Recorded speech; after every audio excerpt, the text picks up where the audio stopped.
Ahora, comencemos. Rodrigo Aguilar entró al estacionamiento del hospital a las 6:47 de la mañana, con la escarcha de diciembre aún aferrada a su parabrisas.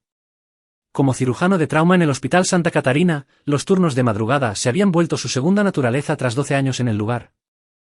Tomó su termo de café negro, del bueno, que Carlitos había aprendido a preparar justo como a él le gustaba, y se dirigió hacia la entrada de empleados. Su teléfono vibró. Era un mensaje de texto de su hijo: buena suerte con tus cirugías hoy, papá.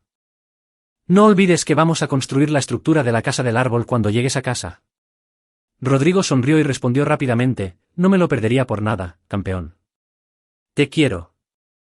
Carlitos había cumplido 9 años el mes pasado, y Rodrigo había notado un cambio en él últimamente. El niño estaba más callado cuando estaban con la familia de Melissa, más retraído durante las cenas dominicales en la casa de los Escobar. La esposa de Rodrigo insistía en que era solo una fase, que su sobrino Daniel estaba ayudando a Carlitos a hacerse más fuerte. Pero Rodrigo también había sido un niño callado alguna vez, y reconoció las señales de algo más. La mañana transcurrió en un borrón de rondas médicas y una cirugía particularmente compleja en una víctima de accidente de motocicleta. Hacia el mediodía, Rodrigo estaba revisando expedientes de pacientes en su oficina cuando sonó su teléfono. Era la doctora Patricia Sánchez, jefa de pediatría y una de sus amigas más cercanas en el hospital. Rodrigo, ¿tienes tiempo para comer? Necesito hablar contigo sobre algo. Se encontraron en la cafetería. La expresión de Patricia era seria, profesional, pero sus ojos reflejaban algo más, una preocupación que iba más allá de la simple cortesía entre colegas. Vi a Carlitos en la sala de espera la semana pasada, dijo, revolviendo su sopa sin probarla. Melissa lo trajo para un chequeo. Rodrigo. Tenía moretones en la parte superior de los brazos. Cuando le pregunté por ellos, Melissa dijo que se cayó jugando con su primo. El agarre de Rodrigo sobre su tenedor se tensó. ¿Qué tipo de moretones? Patrones de huellas dactilares. 4 en cada brazo, consistentes con haber sido agarrado con fuerza por un adulto. Patricia se inclinó hacia adelante. Lo documenté, pero la explicación de Melissa era lo suficientemente plausible como para no poder presionar más sin más pruebas. Te digo esto como tu amiga, no como alguien obligada por la ley a denunciar todavía, pero si vuelvo a ver a Carlitos con marcas similares. La mente de Rodrigo ya trabajaba a toda velocidad. Entiendo. Gracias por decírmelo. Esa tarde, Rodrigo observó a su hijo con más atención mientras trabajaban en la casa del árbol. Carlitos mostraba entusiasmo por el proyecto, con su brillo habitual, cuando solo estaban ellos dos. Pero cuando Melissa los llamó para cenar y mencionó que su hermana Ximena vendría con Daniel, Rodrigo notó la leve tensión en los hombros de Carlitos y cómo su sonrisa se desvanecía una fracción. Durante las siguientes 2 semanas, Rodrigo comenzó a documentar todo. Notó cómo Carlitos temía las reuniones familiares, y cómo regresaba a casa de los Escobar más sumiso. Cuando Rodrigo sugirió que se saltaran la próxima cena dominical, Melissa estalló.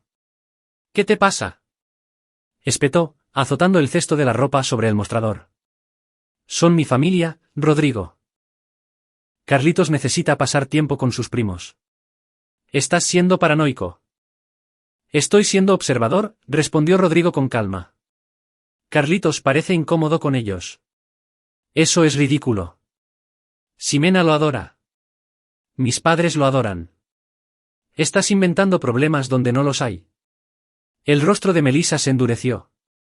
Estoy cansada de que intentes aislarnos de mi familia. Eres un controlador.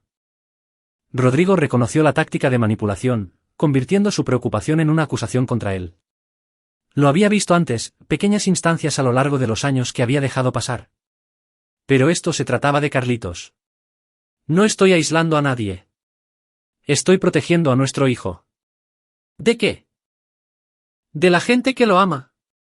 Tú eres el que siempre está ausente, Rodrigo. Siempre en el hospital o en congresos. Ya ni siquiera sabes lo que pasa en casa. La discusión terminó con Melissa saliendo furiosa. Rodrigo encontró a Carlitos sentado en las escaleras, lo había escuchado todo. Estoy bien, papá, dijo Carlitos en voz baja. Puedo lidiar con ello. Rodrigo se sentó junto a su hijo y le pasó un brazo por los hombros. No deberías tener que lidiar con nada, campeón. ¿Puedes decirme qué pasa en la casa de los abuelos Escobar? Carlitos se quedó en silencio por un largo momento. Daniel dice que soy débil porque no me gusta el fútbol. A veces me insulta. La tía Ximena se ríe. ¿Alguien te ha lastimado físicamente ahí? Carlitos se miró las manos. Mamá dice que soy demasiado sensible. Que solo están bromeando. Rodrigo sintió que algo helado se instalaba en su pecho. Carlitos, mírame. Nunca está bien que alguien te lastime o te haga sentir mal contigo mismo. ¿Entiendes? Su hijo asintió. Pero Rodrigo podía ver la confusión en sus ojos, el conflicto entre lo que su madre decía y lo que su padre le estaba enseñando. La invitación al Congreso llegó a principios de diciembre. 3 días en Monterrey, presentando protocolos de respuesta a traumas. Normalmente, Rodrigo rechazaría cualquier cosa que lo alejara de casa durante las fiestas, pero Melissa había estado insistiendo. Es bueno para tu carrera, había dicho. Además, Carlitos y yo tenemos planes con mi familia para esos días. Mis padres quieren que nos quedemos en su casa, hacer galletas, toda la preparación navideña. Algo en su entusiasmo molestaba a Rodrigo, pero no podía precisar qué. Aceptó ir y reservó su vuelo para el 22 de diciembre. El hotel de la conferencia en Monterrey era bastante agradable, pero Rodrigo pasó la mayor parte de su tiempo pensando en Carlitos. Habían hecho videollamadas 2 veces desde su llegada, y su hijo parecía estar bien, aunque un poco apagado. Melissa había sido cortante durante las llamadas, apenas dirigiéndole la palabra. El 23 de diciembre, la presentación de Rodrigo salió bien. Estaba haciendo contactos en el bar del hotel cuando su teléfono vibró con una notificación. Un mensaje de texto de Néstor Silva, su vecino de al lado. Rodrigo, necesito que me llames. Es sobre Carlitos. Tengo un vídeo. La sangre de Rodrigo se heló. Salió al frío aire de Monterrey y llamó de inmediato. Néstor, ¿qué está pasando? Mira, dudé en enviarte esto. La voz de Néstor sonaba tensa. Escuché gritos desde tu patio hace un rato. Fui a mi ventana y vi. Rodrigo, lo grabé porque pensé que podrías necesitar pruebas. Te lo estoy enviando ahora. Lo siento mucho. El archivo de vídeo llegó. A Rodrigo le temblaban las manos mientras le daba reproducir. La grabación fue tomada desde la ventana del segundo piso de Néstor, con vista al patio trasero de los Aguilar. Estaba lloviendo y la marca de tiempo mostraba las 4:37 de la tarde. Menos de 2 horas atrás. Carlitos estaba de pie en el centro del patio, empapado, con su pequeño cuerpo temblando. A su alrededor había 7 personas, Melissa, su hermana Ximena, sus padres Gerardo y Teresa Escobar, y otros 3 que Rodrigo reconoció como el hermano de Melissa, Héctor, su esposa Catalina, y el esposo de Ximena, Leonardo. Mientras Rodrigo observaba, paralizado, Gerardo dio un paso al frente y abofeteó a Carlitos en la cara. El sonido fue audible, incluso a través de la lluvia y el cristal de la ventana. Eso es por faltarle al respeto a tu madre, resonó la voz de Gerardo. Luego se acercó Teresa. Otra bofetada, más fuerte. Eso es por ser un malagradecido. Uno por uno, tomaron su turno. Ximena lo abofeteó 2 veces. Héctor lo empujó al suelo antes de pegarle. El golpe de Catalina le hizo girar la cabeza bruscamente a Carlitos. Leonardo lo agarró del brazo con tanta fuerza que el niño gritó. A pesar de todo, Carlitos no corrió. Se quedó ahí soportándolo, con las lágrimas mezclándose con la lluvia en su rostro. Melissa fue la última. Caminó hacia Carlitos, quien la miró con algo que le rompió el corazón a Rodrigo, esperanza de que ella detuviera esto. En cambio, ella lo abofeteó más fuerte que cualquiera de los demás y luego lo agarró de su camisa mojada. Me avergonzaste frente a mi familia, siseó ella. Lloras como un bebé porque Daniel estaba jugando un poco rudo. Eres patético. Empujó a Carlitos hacia la puerta trasera, pero en lugar de dejarlo entrar, la cerró y le puso seguro. Carlitos intentó abrir, luego se dio la vuelta, confundido. Puedes quedarte aquí afuera hasta que aprendas a respetar, dijo Melissa a través del cristal. Tal vez el frío te haga más fuerte. En la esquina del encuadre, visible en el porche techado, Daniel observaba. Se estaba riendo, señalando a Carlitos y haciendo gestos de llanto. El vídeo terminó. Rodrigo lo vio de nuevo, y luego una tercera vez. Sus manos habían dejado de temblar. Ahora estaban firmes, a la firmeza de un cirujano, mientras una calma fría y calculadora se apoderaba de él. Volvió a llamar a Néstor. ¿Cuánto tiempo estuvo allá afuera? Llamé a la policía después de 10 minutos. Un aviso anónimo sobre un niño en peligro. Llegaron unos 20 minutos después de que termina este vídeo. Para entonces, Melissa ya lo había metido a la casa. Les dijo a los oficiales que fue un malentendido, que Carlitos se había quedado afuera por accidente. Se lo creyeron, especialmente con toda su familia respaldando su historia. ¿Dónde está Carlitos ahora? Los vi empacar y salir hace como una hora. Una camioneta grande llena de gente. Se dirigieron hacia la casa de los Escobar. Creo. Rodrigo ya estaba buscando vuelos en su teléfono. Néstor, necesito que hagas algo por mí. Necesito que hagas copias de ese vídeo. Ponlas en una memoria USB. Súbelas a una nube segura. Envíatelas por correo a ti mismo. Hazlo ahora mismo. Ya lo hice, Rodrigo. ¿Qué vas a hacer? Regreso a casa. Encontré un vuelo que sale en 3 horas. Voy a reservar 2 boletos. Uno para mí y otro para alguien que se asegurará de que esas personas nunca vuelvan a tocar a mi hijo. Colgó y revisó sus contactos, deteniéndose en un nombre al que no había llamado en 8 años. Su dedo dudó un momento antes de presionar el botón de llamar. El teléfono sonó 2 veces antes de que una voz de mujer respondiera. Rodrigo, ha pasado tiempo. Clara, dijo Rodrigo, necesito tu ayuda. Es sobre mi hijo. Clara Franco había sido la mentora de Rodrigo durante su residencia, pero dejó la medicina después de 15 años para convertirse en abogada defensora de menores. Se especializaba en casos de abuso parental y batallas por la custodia, con la reputación de ser absolutamente despiadada al proteger a los niños.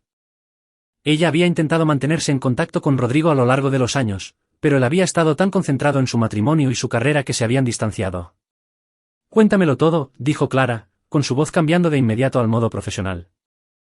Rodrigo le envió el vídeo mientras le explicaba los moretones de Carlitos, las preocupaciones de Patricia, la manipulación de Melissa, todo. Cuando terminó, hubo un largo silencio. Rodrigo. Esto es abuso procesable. Múltiples perpetradores, premeditación, un menor que claramente está en peligro. ¿Puedo tener los documentos de custodia de emergencia redactados esta misma noche? ¿Puedes volar a Guadalajara mañana por la mañana? Puedo tomar el primer vuelo desde la Ciudad de México. Bien. Rodrigo ya estaba reservando su boleto. Porque vamos a hacer esto bien, ¿verdad? Vamos a documentar todo. Construir un caso irrefutable. Y me voy a asegurar de que cada una de las personas en ese vídeo pague por lo que le hicieron a mi hijo. ¿Qué hay de Melissa?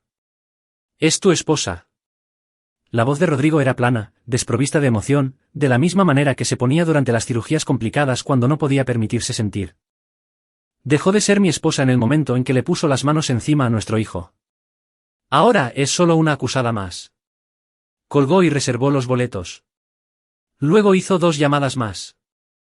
La primera fue a Patricia, quien acordó reunirse con ellos en su casa mañana para examinar a Carlitos. La segunda fue a Ignacio Montes, un investigador privado que había ayudado al hospital con un caso de fraude el año anterior. Ignacio, necesito antecedentes completos de 7 personas. Historial penal, registros financieros, empleo, todo lo que puedas conseguir legalmente y un par de cosas que probablemente no puedas. Lo necesito en 48 horas. Es un plazo muy ajustado. Te pago el triple de tu tarifa. Ignacio, esto se trata de abuso infantil. Estas personas lastimaron a mi hijo. Hubo una pausa. Envíame los nombres. Tendrás todo en 24 horas. Rodrigo envió el correo electrónico, luego se sentó en la cama del hotel y vio el vídeo una vez más. Memorizó cada rostro, cada golpe, la cruel satisfacción en sus expresiones. El dolor de su hijo. Pensó en Melissa, en la vida que habían construido juntos. En algún punto de los últimos 9 años, ella había elegido a su familia por encima de su hijo. Eligió la crueldad sobre el amor. Eligió convertirse en alguien que Rodrigo ya no reconocía. Pero él reconoció la mirada en los ojos de Carlitos en ese vídeo. La había visto antes en pacientes que se habían rendido, que habían dejado de luchar. Su hijo había aprendido a simplemente soportarlo, a aguantar, porque las personas que debían protegerlo eran quienes lo estaban lastimando. Eso terminaba ahora. Rodrigo empacó su maleta y se dirigió al aeropuerto. Tenía 3 horas de vuelo para planear exactamente cómo iba a destruir a la familia Escobar. El vuelo pareció interminable. Rodrigo vio el vídeo de nuevo, esta vez con el ojo detallista de un cirujano. Gerardo Escobar abofeteó con la palma abierta, con toda su fuerza. Eso sugería que lo había hecho antes, sabía cómo golpear duro sin dejar marcas que duraran. La doble bofetada de Ximena fue personal, emocional. Lo había disfrutado. El empujón de Héctor antes del golpe mostraba agresión, fisicalidad. Él era el peligroso si las cosas se ponían físicas. Pero fueron las acciones de Melissa las que más le dijeron a Rodrigo. La forma en que había controlado la situación, orquestándola. Esto no era una pérdida de control espontánea. Esto era un castigo calculado, un ritual familiar. ¿Cuántas veces había sucedido esto antes? Clara lo recibió en la zona de reclamo de equipaje. Se veía igual, un impecable traje gris, cabello castaño rojizo corto y portándose con la confianza de alguien que pasaba sus días en los tribunales. Le entregó un café. He revisado el vídeo 12 veces, dijo mientras caminaban hacia el auto de Rodrigo. Ya redacté las peticiones de custodia de emergencia y las órdenes de restricción. El juez Leonardo Orozco me debe un favor. Las firmará mañana por la mañana, aunque sea Nochebuena. Necesitaremos el testimonio de Carlitos y un examen médico. La doctora Patricia Sánchez está lista. Es la jefa de pediatría en el Hospital Santa Catarina. Bien. La evidencia médica combinada con el vídeo debería ser suficiente para la remoción de emergencia. Pero Rodrigo, necesitas prepararte. Esto se va a poner feo. Melissa peleará. ¿Qué pelee? Tengo pruebas en vídeo de ella abusando de nuestro hijo. Afirmará que tú manipulaste la situación, que Carlitos miente, que su familia solo lo estaba disciplinando adecuadamente. Te pintarán como el marido controlador que intenta aislarlos. Rodrigo miró a Clara. Ya intentó ese ángulo hace 2 semanas, cuando sugerí que no fuéramos a la cena dominical en casa de sus padres. Clara asintió. El clásico Darbo, negar, atacar, e invertir los roles de víctima y ofensor. Ella ha estado armando esta narrativa por un tiempo, Rodrigo, lo que significa que el abuso ha estado ocurriendo por un tiempo. Condujeron en silencio por un momento. Las manos de Rodrigo apretaban el volante. Necesito saber todo sobre estas personas, dijo finalmente. No solo para el caso de custodia. Necesito saber qué les importa, a qué le temen, dónde son vulnerables. Clara lo miró con detenimiento. Rodrigo. Mi trabajo es proteger a Carlitos a través de canales legales. ¿Qué estás planeando exactamente? Planeo asegurarme de que entiendan lo que han hecho. Que hay consecuencias reales. Ten cuidado. Si haces algo que comprometa el caso de custodia, yo no. Todo lo que haga será documentado, legal y transparente. La sonrisa de Rodrigo era fría. Pero eso no significa que no vaya a doler. Llegaron a la casa de Rodrigo a las 11 de la noche. El lugar estaba oscuro, vacío. Rodrigo caminó por habitaciones que de repente se sentían contaminadas. Su hogar, donde su hijo debía estar a salvo, se había convertido en un lugar de miedo. En la habitación de Carlitos, Rodrigo encontró los planos de la casa del árbol que habían dibujado juntos, aún sobre el escritorio, y un set de Lego a medio terminar. Una foto de Carlitos y Rodrigo del verano pasado, pescando en el lago de Chapala, ambos sonriendo a la cámara. Ninguna foto de Melissa con Carlitos, se dio cuenta Rodrigo. Ninguna en absoluto en toda la habitación. Clara apareció en el umbral. Ya me instalé en tu oficina. Ignacio Montes me envió informes preliminares de los 7 sujetos. Rodrigo, hay algo que debes ver. En la oficina, Clara tenía su laptop abierta con varios archivos a la vista. Este es el historial laboral de Gerardo Escobar. Fue despedido de 3 trabajos en los últimos 15 años por problemas disciplinarios. Leyendo entre líneas en los reportes de recursos humanos que consiguió Ignacio, tiene problemas de control de ira. Hubo testigos que informaron que empujaba a sus subordinados, abuso verbal. Hizo clic en otro archivo. Ximena Escobar. Bueno, Ximena Alvarado ahora. Le han llamado a los del DIF 2 veces en relación con Daniel. Ambas veces se desestimaron los casos después de que la familia proporcionó declaraciones. ¿Adivinas quién avaló su crianza? Melissa, entre otros. Es un patrón. Se protegen entre ellos, se encubren mutuamente. Clara abrió más archivos. Héctor Escobar tiene un arresto por conducir ebrio hace 6 años que logró que se le redujera a un cargo menor. Leonardo Alvarado tiene una orden de restricción de una exnovia por violencia doméstica. También se redujo a alteración del orden público. Son todos facilitadores, dijo Rodrigo. Todo un sistema familiar construido alrededor de proteger a los abusadores. Exactamente. Y Carlitos ha estado atrapado en el medio de todo esto. Clara cerró la laptop. Vamos a sacarlo de ahí mañana por la mañana. Nos presentaremos ante el juez Orozco, conseguiremos la orden de emergencia, y luego iremos a recoger a tu hijo. ¿Y qué pasa con esta noche? Carlitos está ahí con ellos ahora mismo. Lo sé, pero necesitamos la autoridad legal primero. Si te presentas ahí ahora, llamarán a la policía, dirán que estás actuando de forma errática y lo usarán en tu contra. Esperamos a tener el papeleo, y luego actuamos. Rodrigo asintió, aunque cada instinto le gritaba que subiera a su auto y condujera hasta la casa de los Escobar en ese mismo instante. Pero Clara tenía razón. Esto tenía que hacerse con cuidado. Descansa un poco, dijo Clara. Mañana será un largo día. Pero Rodrigo no durmió. Pasó la noche en su oficina leyendo cada página de los informes de Ignacio, aprendiendo todo sobre las 7 personas que habían lastimado a su hijo, sus trabajos, sus finanzas, sus secretos. Y comenzó a planear. El juez Leonardo Orozco firmó la orden de custodia de emergencia a las 9 de la mañana en Nochebuena. Para las 9:45, Rodrigo, Clara y 2 policías estaban parados en la puerta de la casa de los Escobar. Teresa Escobar abrió la puerta, y su rostro palideció al ver a la policía. Tenemos una orden de custodia de emergencia para Carlos Aguilar, dijo Clara, entregando los documentos. Estamos aquí para retirar al menor de las instalaciones de inmediato. No pueden hacer esto. La voz de Teresa se elevó. Melissa. Melissa. Melissa apareció con Carlitos detrás de ella. Cuando Carlitos vio a Rodrigo, su rostro se iluminó con un alivio y una esperanza que hicieron que el corazón de Rodrigo se rompiera de nuevo. Papá. Carlitos intentó correr hacia adelante, pero Melissa lo agarró del hombro, reteniéndolo. Rodrigo, ¿qué diablos estás haciendo? La cara de Melissa estaba enrojecida por la ira. No puedes simplemente aparecerte aquí con policías. Si puedo, y lo estoy haciendo. La voz de Rodrigo era serena y controlada. Miró más allá de Melissa, hacia su hijo. Carlitos, ven aquí, campeón. ¿Te vas a casa conmigo? Uno de los oficiales dio un paso al frente. Señora, por favor, suelte al niño. Los siguientes minutos fueron un caos.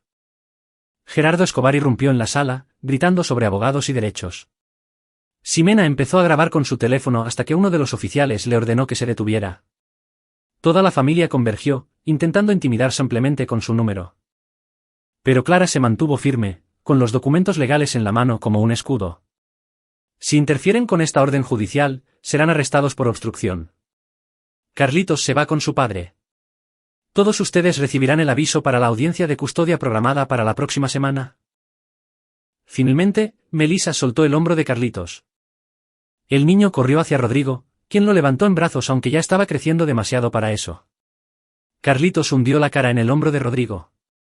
Quiero ir a casa, papá. Por favor, llévame a casa. Te tengo, susurró Rodrigo. Te tengo, y ya estás a salvo. Te lo prometo. Mientras caminaban hacia el auto, Rodrigo escuchó a Melissa gritando detrás de ellos. Su madre y su hermana se unieron a los gritos. Amenazas, acusaciones, promesas de que pelearían contra esto. Que peleen, pensó Rodrigo. No tenían ni idea de lo que se les venía encima. En el auto, Carlitos estaba en silencio, mirando por la ventana. Rodrigo quería preguntarle de todo, pero Clara le hizo una pequeña negación con la cabeza. Más tarde. Después del examen médico, después de documentar todo adecuadamente en la casa de Rodrigo, Patricia estaba esperando.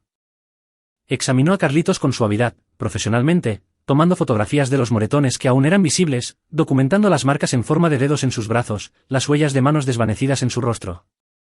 Hizo preguntas cuidadosas, y Carlitos las respondió con vacilaciones al principio, y luego como un torrente, como si una presa se hubiera roto. Daniel dijo que yo era estúpido. Luego me empujó por las escaleras en la casa de la abuela. Cuando le dije a mamá, ella dijo que yo estaba mintiendo. Luego la abuela dijo que yo estaba causando problemas, y el abuelo se enojó. La historia brotó por completo. Meses de abuso psicológico, intimidación física, aislamiento. Habían convencido a Carlitos de que él era el problema, de que merecía ese trato, de que si tan solo se esforzaba más por ser lo que ellos querían, se detendrían. Dijeron que ya no me querías, dijo Carlitos, mirando a Rodrigo con ojos llorosos.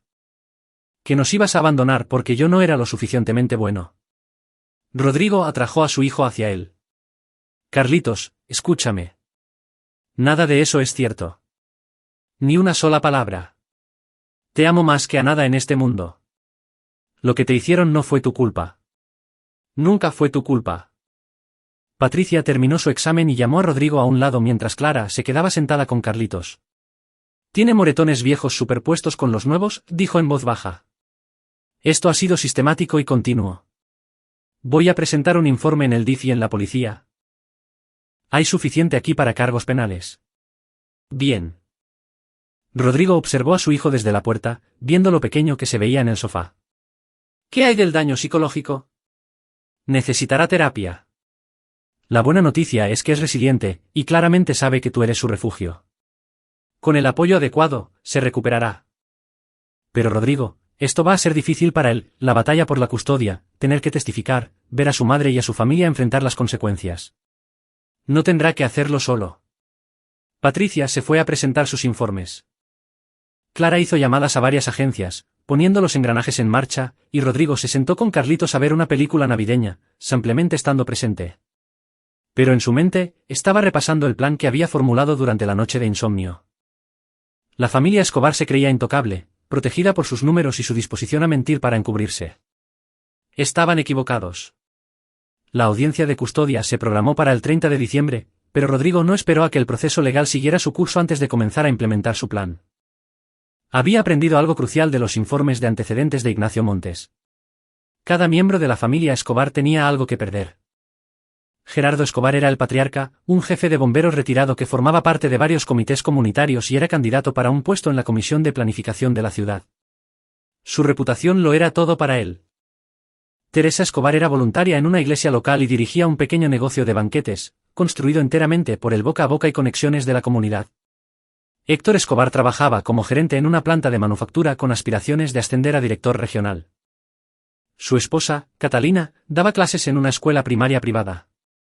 Ximena tenía un blog de maternidad con un grupo modesto pero fiel de seguidores, monetizado mediante patrocinios y enlaces de afiliados. Toda su marca estaba construida sobre ser la madre perfecta. Leonardo Alvarado era un agente de bienes raíces cuyo éxito dependía de la confianza y las referencias de sus clientes. Y Melissa. Melissa era trabajadora social, irónicamente, y trabajaba con jóvenes en riesgo. Cada uno de ellos había construido sus vidas sobre una imagen de respetabilidad. Rodrigo estaba a punto de hacer añicos esa imagen. El 26 de diciembre, Rodrigo recibió una llamada de Martín Gil, un periodista del Informador que se especializaba en reportajes de investigación sobre bienestar infantil. Se habían conocido hacía 2 años cuando Martín estaba investigando un artículo sobre los protocolos hospitalarios para casos de sospecha de abuso. Doctor Aguilar, me enteré por ahí que podría tener una historia para mí, dijo Martín, mencionando algo sobre abuso familiar sistémico. Rodrigo había anticipado esto. Ignacio Montes, por instrucciones de Rodrigo, había dejado escapar información a una fuente con conexiones en varios medios de comunicación. Negación plausible, pero efectiva. No puedo hacer comentarios sobre un caso de custodia en curso, dijo Rodrigo con cuidado. Pero puedo decirle que, si alguien solicitara los registros públicos relacionados con la orden de custodia de emergencia número. Le recitó el número de caso, podría encontrar cierta evidencia en vídeo muy inquietante que fue enviada al tribunal. Registro público, ¿verdad? Martín ya estaba tecleando. Y si alguien quisiera entender el contexto más amplio de cómo sistemas familiares enteros permiten el abuso, entonces tal vez querría investigar los despidos laborales de Gerardo Escobar. Los reportes del DIF sobre Ximena Alvarado y los requisitos de licencia profesional para las trabajadoras sociales que cometen abuso infantil.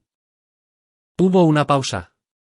Doctor Aguilar, necesito preguntarle, ¿está seguro de que quiere que esto salga a la luz? Una vez que sea público, no habrá vuelta atrás. Rodrigo pensó en Carlitos, en el miedo en los ojos de su hijo en ese vídeo, en la forma en que había dicho, puedo lidiar con ello, con esa vocecita derrotada. Estoy seguro. Estas personas lastimaron a un niño. A mi hijo. Y se han salido con la suya porque se protegen entre ellos. Alguien tiene que romper su protección. Si eso les cuesta su reputación, sus carreras y sus vidas cómodas.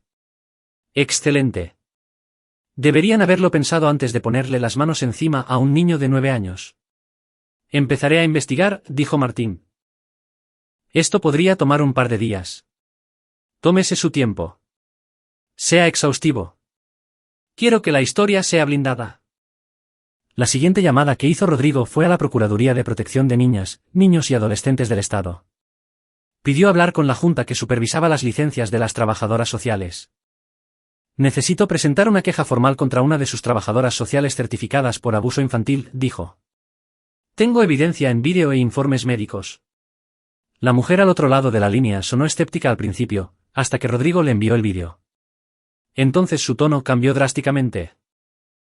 Señor Aguilar, esto es. Voy a tener que enviar esto a nuestra unidad de investigación inmediatamente. ¿Cuál es el nombre de la trabajadora social? Melissa Aguilar. De soltera, Escobar. Número de licencia. Rodrigo le leyó el número de los documentos que Clara había conseguido. Trabaja para el DIF Jalisco. Nos pondremos en contacto con usted en 48 horas. Señor Aguilar, quiero que sepa que este es exactamente el tipo de reporte que tomamos muy en serio. Una trabajadora social abusando de un niño es inconcebible. Sí, dijo Rodrigo en voz baja. Lo es. Colgó y revisó su reloj. Clara estaba en los tribunales presentando mociones adicionales. Patricia estaba preparando su testimonio médico. Ignacio Montes estaba escarbando más a fondo en las finanzas de la familia Escobar. Rodrigo tenía el presentimiento de que habría irregularidades fiscales que valdría la pena explorar. Y mañana, Rodrigo tenía citas programadas con el director de la escuela privada donde enseñaba Catalina, con el director regional de la empresa manufacturera de Héctor y con los 3 mayores patrocinadores del blog de Ximena.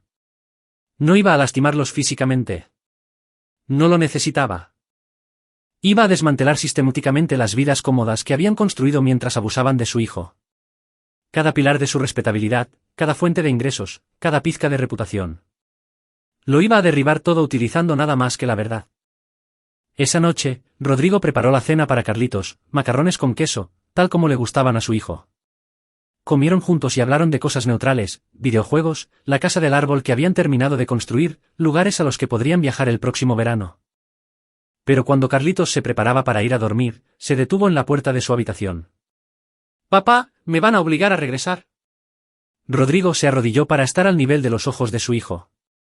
«No, te lo prometo, Carlitos. Nunca tendrás que regresar a esa casa. Te vas a quedar conmigo, donde estás a salvo». ¿Y mamá? Eso era más difícil de responder. Tu mamá. Ella tomó decisiones que te lastimaron. Decisiones de adultos que tienen consecuencias de adultos. Ahora mismo, lo más importante es que estés a salvo y te sientas amado. Carlitos asintió lentamente. La amaba. De verdad que sí. Pero me daba miedo. Papá, todos ellos me daban miedo. Lo sé, campeón. Lo sé. Y siento no haber estado ahí para protegerte antes. Estás aquí ahora. Carlitos lo abrazó fuerte. Eso es lo que importa. Después de que Carlitos se durmió, Rodrigo se sentó en la oficina de su casa y revisó su progreso. Las fichas de dominó estaban comenzando a caer. Mañana, caerían más rápido. Para el 28 de diciembre, las primeras grietas en la fachada de la familia Escobar ya eran visibles. Los patrocinadores del blog de Ximena habían recibido correos electrónicos anónimos con capturas de pantalla del vídeo, cuidadosamente editadas para proteger la identidad de Carlitos, pero mostrando claramente a una mujer que coincidía con la descripción de Ximena golpeando a un menor. 2 de sus mayores patrocinadores la abandonaron de inmediato. Los comentarios de su Instagram se llenaron de preguntas sobre los rumores de abuso. El director de la escuela de Catalina recibió una queja formal de «Padres Preocupados», fabricada por Ignacio Montes a través de su red de contactos, junto con información sobre su presencia en el vídeo del abuso. La escuela la suspendió con goce de sueldo en espera de una investigación. El director regional de Héctor recibió un aviso anónimo sobre su arresto por conducir ebrio y sobre la estricta política de la empresa en contra de emplear personas con antecedentes penales recientes. Se lanzó una revisión interna. La iglesia donde Teresa era voluntaria recibió una carta cortés de varios miembros, preocupados, de la congregación preguntando sobre su política de abuso infantil y si los voluntarios eran debidamente investigados. La carta incluía un enlace a los registros judiciales públicos. Leonardo descubrió que su agencia de bienes raíces de repente se inundaba de reseñas negativas en línea, todas de cuentas creadas en la última semana, todas mencionando preocupaciones sobre su carácter y confiabilidad. ¿Y Gerardo? Gerardo recibió una carta de la Comisión de Planificación de la ciudad indicando que su nominación estaba bajo revisión debido a preocupantes acusaciones presentadas ante la comisión. Rodrigo siguió todo desde su oficina, observando el caos desatarse con sombría satisfacción. Nada de eso era ilegal. Toda era información que ellos mismos habían generado. Consecuencias que se habían ganado con sus actos. Solo se estaba asegurando de que esas consecuencias finalmente los alcanzaran. Clara llamó la noche del 28. Rodrigo, los Escobar contrataron a un abogado. Bruno Portillo. Es caro y es despiadado. Van a afirmar que orquestaste una campaña de difamación contra ellos. Ah, ¿sí? Preguntó Rodrigo con suavidad. No juegues conmigo. Sé lo que estás haciendo. Y aunque no digo que no se lo merezcan, debes tener cuidado. Si el juez cree que estás manipulando la opinión pública para inclinar el caso de custodia. No he manipulado nada. Presenté quejas ante las juntas correspondientes. Proporcioné información de registros públicos a un periodista. Me aseguré de que las personas indicadas tuvieran acceso a la verdad sobre lo que sucedió. Eso no es manipulación, Clara. Es transparencia. Bruno Portillo no lo verá así. Entonces que Bruno Portillo demuestre que hice algo ilegal. Buena suerte con eso. Clara suspiró. La audiencia es en 2 días. ¿Cómo está Carlitos? Mejor. Empezamos con un terapeuta ayer. El doctor Jacobo Mora se especializa en trauma infantil. Es bueno. ¿Y cómo estás tú? Rodrigo hizo una pausa. Estoy haciendo lo que se tiene que hacer, Clara. Lastimaron a mi hijo. Abusaron del sistemáticamente, le hicieron creer que se lo merecía, lo aislaron, lo aterrorizaron. Y lo hicieron como familia, todos protegiéndose entre sí, creyéndose intocables. Así que sí, me estoy asegurando de que enfrenten las consecuencias. Reales. Permanentes. Si eso me hace vengativo, puedo vivir con ello. Hubo un largo silencio. Luego Clara dijo, para que lo sepas, creo que estás haciendo lo correcto. Pero no te pierdas en la venganza, Rodrigo. Carlitos necesita a su padre, no a un justiciero. Lo sé. No dejaré que me consuma. Pero lo llevaré hasta el final. Después de colgar, Rodrigo recibió un mensaje de texto de Ignacio. Encontré algo interesante sobre las finanzas de Melissa. Llámame. Ignacio respondió al primer timbre. Estaba revisando los registros bancarios a los que me diste autorización para acceder como parte del caso de custodia. ¿Sabías que Melissa les ha estado haciendo pagos mensuales a sus padres? 35,000 pesos al mes durante los últimos 4 años. ¿Qué? ¿De nuestra cuenta conjunta?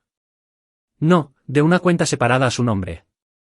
Pero aquí es donde se pone interesante, el dinero en esa cuenta provenía de los ahorros de ustedes. Ha estado transfiriendo fondos lentamente durante años. Técnicamente no es ilegal, ya que eran bienes matrimoniales, pero definitivamente es turbio. Y escucha esto, esos pagos a sus padres coinciden con cuando el negocio de banquetes de ellos estaba quebrando. Básicamente los salvó de la ruina. Rodrigo sintió que una comprensión helada se asentaba en él. Ha estado comprando su lealtad.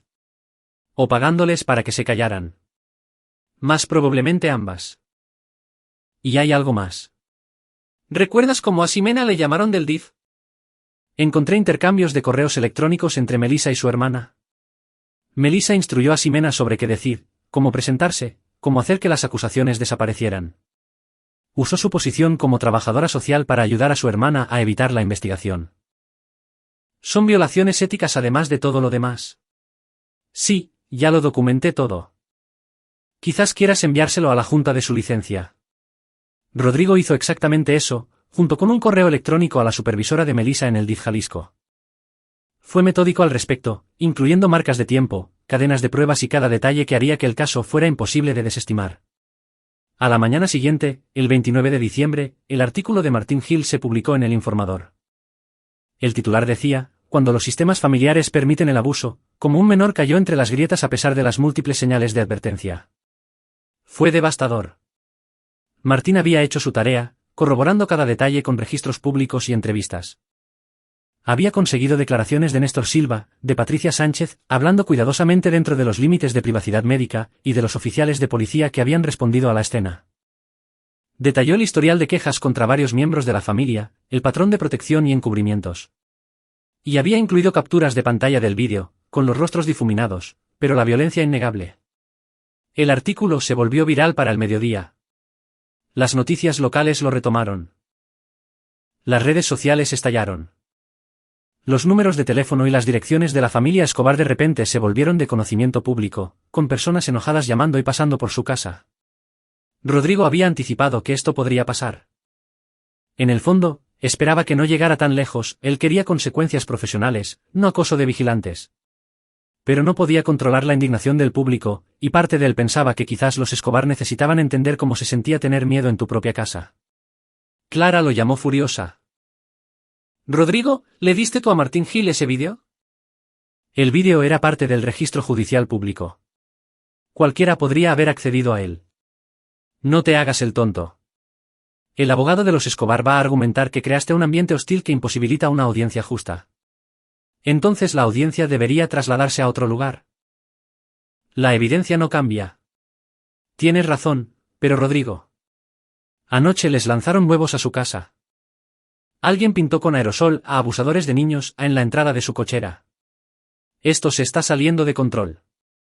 Rodrigo sintió una pequeña punzada de culpa. No había querido violencia, ni daños a la propiedad.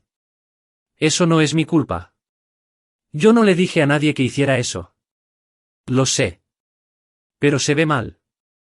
Solo prepárate para que Bruno Portillo use esto en tu contra mañana. La audiencia de custodia comenzó a las 9 de la mañana del 30 de diciembre. La sala del juez Orozco estaba abarrotada, algo inusual para un procedimiento de un tribunal de familia, pero la atención mediática había convertido esto en un espectáculo. Rodrigo se sentó en la mesa del demandante con Clara. Al otro lado del pasillo, Melissa estaba sentada con Bruno Portillo y toda su familia. Todos se veían exhaustos, enojados, desafiantes. El juez Orozco era un hombre de aspecto severo, de unos 60 años, con cabello gris y ojos penetrantes. Había revisado todas las peticiones y las pruebas antes de la audiencia, y su expresión sugería que no estaba contento con nadie en su sala. Quiero ser claro desde el principio, dijo. La principal preocupación de este tribunal es el bienestar del menor, Carlos Aguilar.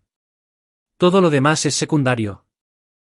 He revisado la evidencia en vídeo, los informes médicos, las declaraciones de los testigos y las diversas acusaciones que vuelan entre ambas partes. Vamos a proceder de manera metódica a través de los hechos. Bruno Portillo se puso de pie. Su señoría, antes de comenzar, necesito abordar la atroz mala conducta del demandante. El doctor Aguilar ha orquestado una campaña de acoso contra mis clientes, incluida la filtración de documentos judiciales confidenciales a los medios de comunicación. Los documentos eran registro público, interrumpió Clara. Y ha fomentado una mentalidad de turba que ha resultado en daños a la propiedad y amenazas contra mis clientes. Este comportamiento demuestra su falta de aptitud para la custodia. El juez Orozco levantó una mano. Señor Portillo, he leído sus mociones. Y aunque el tribunal no está complacido con el circo mediático que rodea este caso, no veo ninguna evidencia de que el doctor Aguilar haya violado ninguna orden judicial o ley. El vídeo fue ingresado correctamente como prueba y se convirtió en parte del registro público. Lo que los medios eligieron hacer con esa información no es responsabilidad del doctor Aguilar. Pero, su señoría. Señor Portillo, sus clientes aparecen en un vídeo cometiendo lo que parece ser una agresión contra un menor. Esa es mi principal preocupación, no los sentimientos heridos por la mala publicidad. El tono del juez era gélido. Ahora, procedamos con los testimonios. Doctora Patricia Sánchez, suba al estrado. El testimonio de Patricia fue clínico y condenatorio. Relató las lesiones de Carlitos, el patrón de moretones antiguos y nuevos, las señales psicológicas de abuso continuo. Bruno Portillo intentó contrainterrogar, sugiriendo que los moretones podrían provenir de actividades normales de la infancia. Doctora Sánchez, ¿no es cierto que los niños activos suelen tener moretones? Sí, pero esos moretones aparecen en las espinillas y en las rodillas, no en la parte superior de los brazos, con patrones de huellas dactilares. Estas lesiones son consistentes con haber sido agarrado y golpeado por adultos. Pero usted no puede probar. Patricia lo miró fríamente. Señor Portillo, he sido pediatra por 23 años. He documentado cientos de casos de abuso. Conozco la diferencia entre un niño que se cayó de su bicicleta y un niño que ha sido sistemáticamente golpeado por su familia. Carlos Aguilar fue abusado. La evidencia es inequívoca. Luego, Néstor Silva testificó sobre cómo filmó el vídeo, cómo escuchó la conmoción y cómo llamó a la policía. Bruno Portillo intentó pintarlo como un vecino entrometido con algún rencor. ¿No es cierto, señor Silva, que ha tenido disputas con los Aguilar sobre los límites de propiedad? Tuvimos una conversación sobre una línea de cerca hace 3 años. La resolvimos amistosamente. Filmé lo que filmé porque un niño estaba siendo lastimado, no por algún rencor imaginario. Luego llamaron a Carlitos a testificar. El corazón de Rodrigo se encogió cuando su hijo prestó juramento, luciendo pequeño y nervioso en la silla de los testigos. El juez Orozco le habló con suavidad. Carlitos, sé que esto da miedo. Estás siendo muy valiente. Solo necesito hacerte algunas preguntas sobre lo que pasó en casa de tu abuela. Está bien. Carlitos asintió. ¿Puedes decirme qué pasó el 23 de diciembre? La voz de Carlitos era baja pero firme. Describió el incidente. Como Daniel lo había estado golpeando. Como Carlitos lo había empujado para defenderse y accidentalmente tiró una lámpara. Como Melissa se había enojado y había llamado a todos. Mamá dijo que necesitaba aprender a respetar. El abuelo dijo que yo era un mocoso malcriado que necesitaba disciplina. Luego todos. Todos se turnaron para pegarme. ¿Tu madre también te pegó? Sí. A Carlitos se le quebró la voz. Ella fue la que me pegó más fuerte. Luego me obligó a quedarme afuera en la lluvia. Dijo que no se me permitía volver a entrar hasta que aprendiera mi lección. El contrainterrogatorio de Bruno Portillo fue suave. No era tan estúpido como para atacar a un niño en el estrado, pero intentó sugerir que Carlitos estaba confundido, que la disciplina era apropiada, que había malinterpretado las intenciones de su familia. Carlitos, ¿no es verdad que tus padres te aman? Mi papá me ama, dijo Carlitos con firmeza. No creo que mi mamá lo haga ya. Uno no lastima así a las personas que ama. De la boca de un niño, pensó Rodrigo, viendo cómo la expresión del juez se endurecía. El último testimonio fue el de Rodrigo. Repasó sus crecientes preocupaciones, la advertencia de Patricia sobre los moretones, el cambio de comportamiento en Carlitos. Luego describió cómo recibió el vídeo, el vuelo a casa y la decisión de alejar a su hijo del peligro. Doctor Aguilar, preguntó el juez Orozco, ¿está solicitando la custodia completa? Sí, su señoría. Quiero a mi hijo a salvo. Quiero que nunca vuelva a estar en un entorno donde sea sometido a abusos físicos o psicológicos. Bruno Portillo se puso de pie para el contrainterrogatorio. Doctor Aguilar, ¿no es cierto que trabaja largas horas en el hospital? ¿Que a menudo no está disponible para su hijo? Trabajo turnos quirúrgicos estándar y ya he organizado horarios reducidos y flexibles. La seguridad de mi hijo es mi prioridad. Y, sin embargo, no notó el abuso que estaba ocurriendo durante meses, posiblemente años. Eso golpeó más fuerte de lo que Rodrigo esperaba. Tiene razón, dijo en voz baja. Confié en mi esposa. Le creí cuando decía que todo estaba bien. No quería ver lo que estaba pasando porque verlo significaría aceptar que la persona con la que me casé era capaz de lastimar a nuestro hijo. Eso es mi culpa. Pero ahora lo veo, y no dejaré que vuelva a suceder. Bruno Portillo intentó pintar las acciones de Rodrigo tras recibir el vídeo como vengativas y calculadas. Usted presentó quejas ante múltiples juntas de licencias, contactó a empleadores, habló con los medios. ¿Acaso no es solo venganza? No, dijo Rodrigo. Es responsabilidad. Estas personas abusaron de mi hijo. Han abusado de otros menores, basados en los reportes del DIF. Han utilizado sus posiciones de autoridad y la solidaridad familiar para evitar consecuencias. Me aseguré de que las personas indicadas supieran lo que habían hecho. Si eso resultó en consecuencias profesionales para ellos, no es venganza. Es justicia. ¿Entonces admite que quería que sufrieran? Rodrigo sostuvo la mirada de Bruno Portillo. Quería que enfrentaran el mismo escrutinio y juicio al que sometieron a mi hijo. Quería que entendieran que sus acciones tienen consecuencias. Sí, señor Portillo. Quería que perdieran sus vidas cómodas porque perdieron el derecho a esas vidas en el momento en que le pusieron las manos encima a un niño. El juez Orozco declaró un receso después del testimonio de Rodrigo. Clara lo llevó a un lado en el pasillo. Lo hiciste bien. El juez está de nuestro lado. Puedo notarlo. Pero no cantes victoria todavía. Bruno Portillo va a poner a los Escobar en el estrado y van a mentir descaradamente. Tenía razón. Melissa testificó primero. Llorando, afirmó que Rodrigo había malinterpretado todo. Carlitos estaba siendo desafiante, irrespetuoso. Estábamos tratando de enseñarle lo que está bien y lo que está mal. Se salió de control, sí, pero nunca tuvimos la intención de lastimarlo. Amamos a ese niño. Entonces, ¿por qué lo encerró afuera en la lluvia? Preguntó Clara durante su turno. Yo. Estaba enojada. Cometí un error. Pero Rodrigo está usando un solo error para destruir a toda mi familia. ¿Un solo error? Los expedientes médicos muestran que Carlitos tenía moretones consistentes con haber sido agarrado con fuerza 2 semanas antes de este incidente. Otro error. Melissa titubeó. Los niños se hacen moretones. Estaba jugando rudo con su primo. Su primo Daniel, a quien ya le han enviado al DIF en 2 ocasiones por actos violentos contra otros niños. Eso no es justo. Lo que no es justo, señora Aguilar, es lo que le hizo a su hijo. Cada miembro de la familia testificó, y cada uno afirmó que el vídeo se veía peor de lo que era, que solo intentaban ayudar a disciplinar a Carlitos, que Rodrigo estaba exagerando. Se pintaron a sí mismos como víctimas de una cacería de brujas mediática orquestada por un ex esposo vengativo. Pero el juez Orozco había visto el vídeo. Había escuchado el testimonio médico de Patricia y había escuchado a Carlitos. A las 4 de la tarde, volvió a llamar al tribunal al orden. He escuchado suficiente, dijo el juez Orozco. Este es uno de los casos más claros de abuso infantil que he visto. 7 adultos participaron en el abuso físico y psicológico sistemático de un menor de 9 años. La evidencia en vídeo es irrefutable. La evidencia médica lo respalda.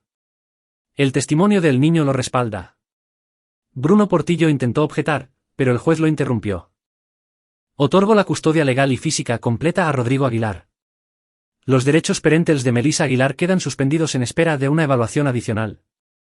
Se le permitirá solo visitas supervisadas por un supervisor designado por el tribunal. Todos los miembros de la familia Escobar tienen prohibido cualquier contacto con el menor. Melissa soltó un lamento. Su madre empezó a gritar. La sala estalló en caos.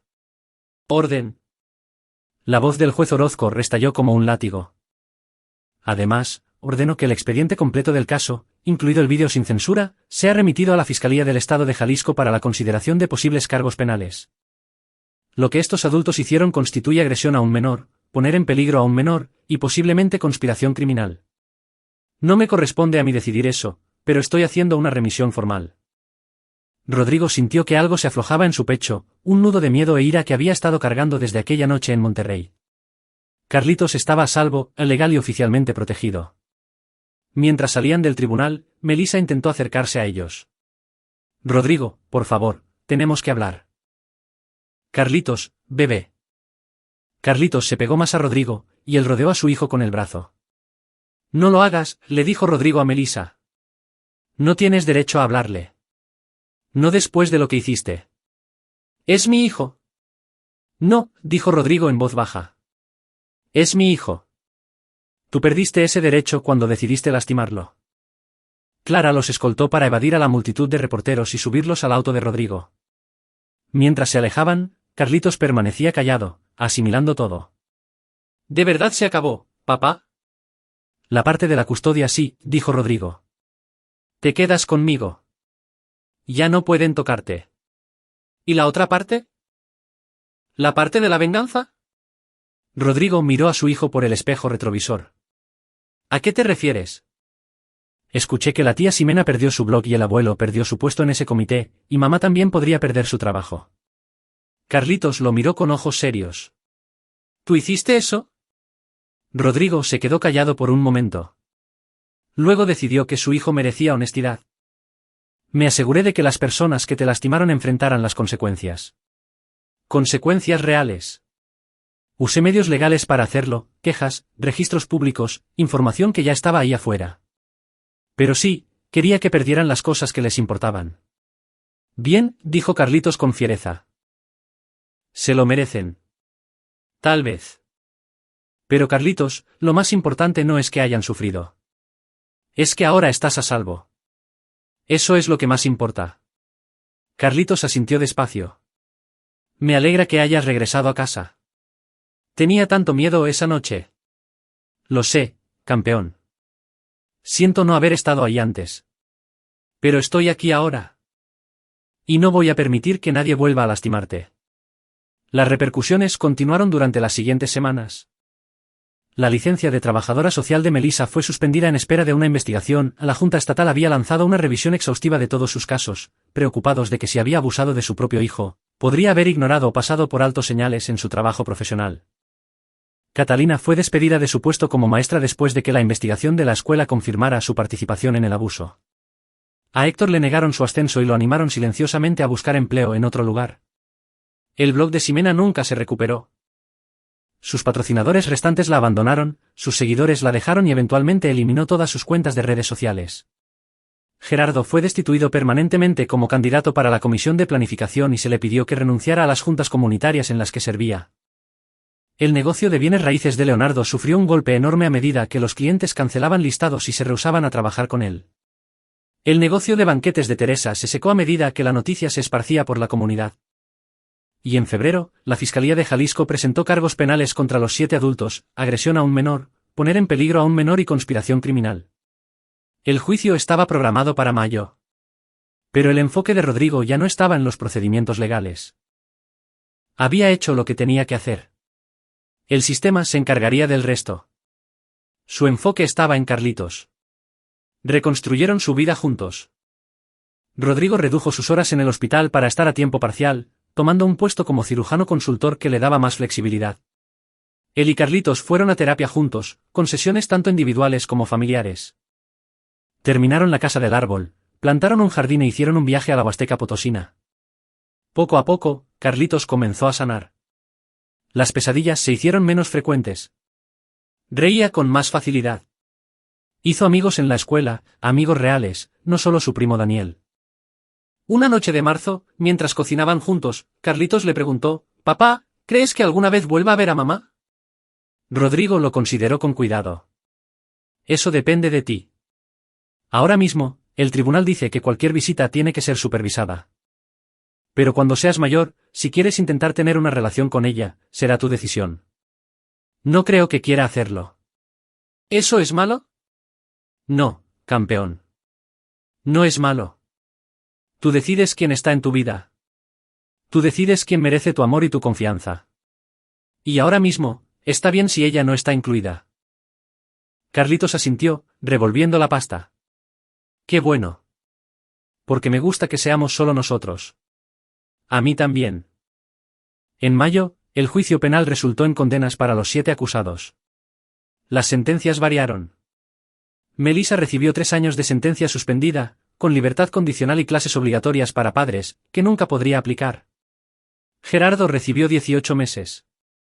Los demás recibieron libertad condicional, servicio comunitario y terapia obligatoria. En opinión de Rodrigo, no era suficiente. Pero era algo. Y lo más importante, ahora los 7 tenían antecedentes penales. Cargarían con las consecuencias de lo que hicieron por el resto de sus vidas. Clara llamó a Rodrigo la noche después de la sentencia. «¿Cómo te sientes?» «Cansado», admitió Rodrigo. «Pero bien. Ahora realmente ha terminado». «Rodrigo, necesito preguntarte algo». Mirando hacia atrás. «¿Harías algo diferente?» Rodrigo lo pensó. Habría notado las señales antes. Habría confiado en mis instintos sobre la familia de Melissa. Habría protegido a Carlitos antes de que llegara a ese punto. Pero lo que hice después de enterarme. No. No me arrepiento de nada. Tenían que enfrentar consecuencias y me aseguré de que así fuera. ¿Sabes? Cuando me llamaste por primera vez desde Monterrey, temía que fueras a hacer algo violento.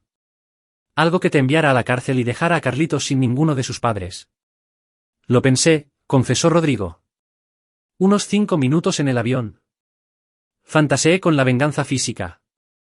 Pero luego me di cuenta de que no necesitaba golpearlos. Podía lastimarlos más si les quitaba todo lo que valoraban. Sus reputaciones, sus carreras, su prestigio en la comunidad. Esa es la venganza que perdura. Bueno, ciertamente lo lograste. La familia Escobar ahora es tóxica. Nadie quiere tener nada que ver con ellos. Bien. Quizás ahora tengan tiempo de reflexionar sobre por qué es así. Hablaron un par de minutos más. Luego, Rodrigo colgó y fue a ver cómo estaba Carlitos. Su hijo dormía con un brazo alrededor de su dinosaurio de peluche, en paz y a salvo. Rodrigo se quedó en el umbral y se hizo una promesa silenciosa. Ya había cumplido la más importante, Carlitos estaba a salvo. Pero esta era otra promesa, una que se hizo a sí mismo. Nunca volvería a ignorar sus instintos. Nunca volvería a confiar en alguien solo porque era familia o porque quería creer lo mejor de ellos. Sería vigilante, protector, el tipo de padre que veía las amenazas antes de que se materializaran. Carlitos merecía eso. Y Rodrigo pasaría el resto de su vida asegurándose de que su hijo nunca volviera a sentirse abandonado o asustado. Un año después, el 23 de diciembre cayó en martes. Rodrigo había pedido el día libre en el trabajo, no por el aniversario, sino porque Carlitos se lo había pedido. Pasaron la mañana terminando la casa del árbol, la cual había evolucionado de ser una simple plataforma a una estructura elaborada con paredes, techo y hasta un pequeño puente colgante hacia una segunda plataforma en el árbol vecino. Era su proyecto. Su espacio compartido. Papá, dijo Carlitos mientras daban los toques finales al techo. Quiero decirte algo. Te escucho. Ya no tengo miedo. O sea, para nada. Incluso cuando pienso en lo que pasó el año pasado, no me hace sentir pequeño e indefenso. Me hace sentir, no sé, fuerte. Porque sobreviví, y porque tú te aseguraste de que pagaran por ello. Rodrigo bajó de la escalera y se sentó junto a su hijo en el piso de la casa del árbol. Fuiste fuerte, Carlitos. Fuiste fuerte incluso cuando intentaron quebrarte. Pero me alegra que ya no cargues con ese miedo. El doctor Mora dice que es porque ahora me siento a salvo. Porque sé que siempre me protegerás. Siempre, confirmó Rodrigo. Sin importar qué. Carlitos se quedó callado un momento, y luego dijo, vi a mamá la semana pasada en el supermercado. Intentó hablarme. Rodrigo sintió que sus instintos protectores se encendían. ¿Qué te dijo? Dijo que lo sentía. Que había cometido errores terribles. Que esperaba que algún día pudiera perdonarla.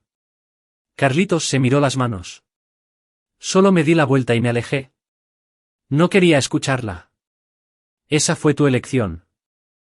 ¿Cómo te sientes al respecto? No sé. Una parte de mí quería gritarle. Decirle cuánto me lastimó. Pero, sobre todo, no sentí nada. Como si fuera una extraña. Eso también está bien. El perdón no es obligatorio, Carlitos. Hay cosas que las personas hacen que simplemente son imperdonables. No le debes nada. Lo sé.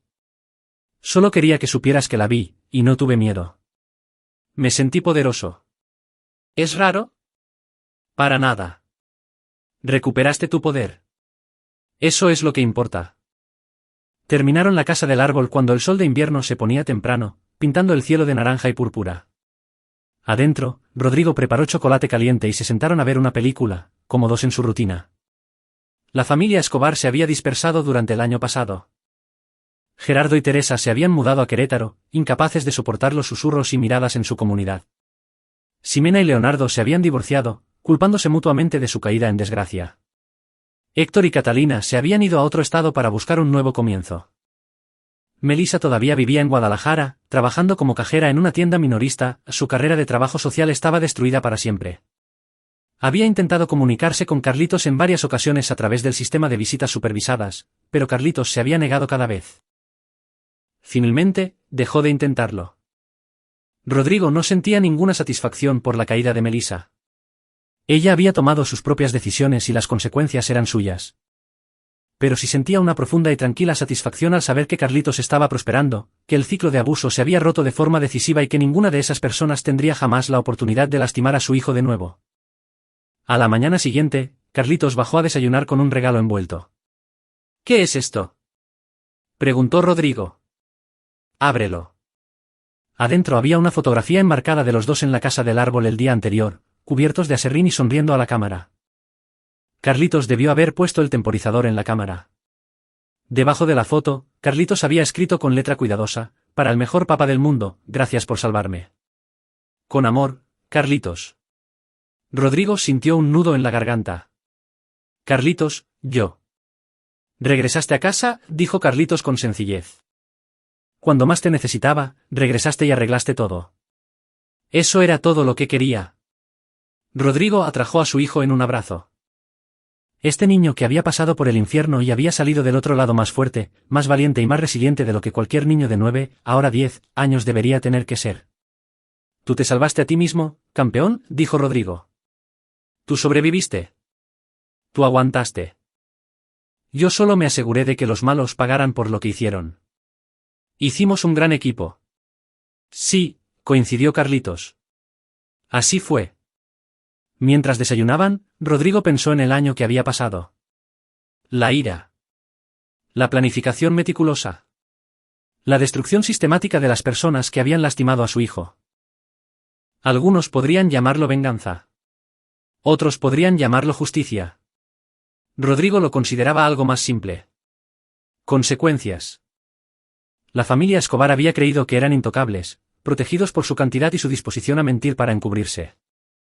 Creyeron que la lealtad familiar significaba ocultar el abuso, que su reputación en la comunidad los escudaría del escrutinio, que el dolor de un niño valía menos que su orgullo. Rodrigo les había demostrado que estaban equivocados en todo. Había utilizado sus propias acciones en su contra, convertido sus fachadas públicas en su ruina, y se había asegurado de que la verdad que intentaron ocultar se volviera imposible de ignorar. Y al hacerlo, cumplió su promesa a Carlitos, que la gente que lo lastimó enfrentaría consecuencias reales, que sus vidas cómodas se desmoronarían, que comprenderían, por fin y verdaderamente, lo que se sentía ser impotente y tener miedo. ¿Fue venganza? Tal vez. Pero también fue justicia, protección y el amor de un padre manifestado de la forma más pragmática posible. Rodrigo había utilizado su inteligencia, sus recursos y su absoluta determinación para desmantelar un sistema de abuso pieza por pieza. Y lo volvería a hacer en un abrir y cerrar de ojos si eso significaba mantener a su hijo a salvo. «Papá», la voz de Carlitos lo trajo de vuelta al presente. «¿En qué piensas?» Rodrigo sonrió. «Pienso en lo afortunado que soy de ser tu padre. Incluso con toda la locura que pasó. Especialmente por eso. Porque ahora sé lo que más importa. Y ese eres tú, Carlitos. Siempre serás tú». Terminaron de desayunar y pasaron el día juntos. Solo ellos dos. Construyendo la vida que ambos merecían, libres de miedo y rodeados de amor. La familia Escobar había aprendido una dura lección: cuando lastimas al hijo de alguien, no solo enfrentas consecuencias. Enfrentas el juicio final. Y Rodrigo Aguilar se había encargado de que ese juicio fuera exhaustivo, devastador y absolutamente merecido. Aquí es donde nuestra historia llega a su fin. Comparte tus opiniones en la sección de comentarios. Gracias por tu tiempo. Si disfrutaste de esta historia, por favor suscríbete a este canal.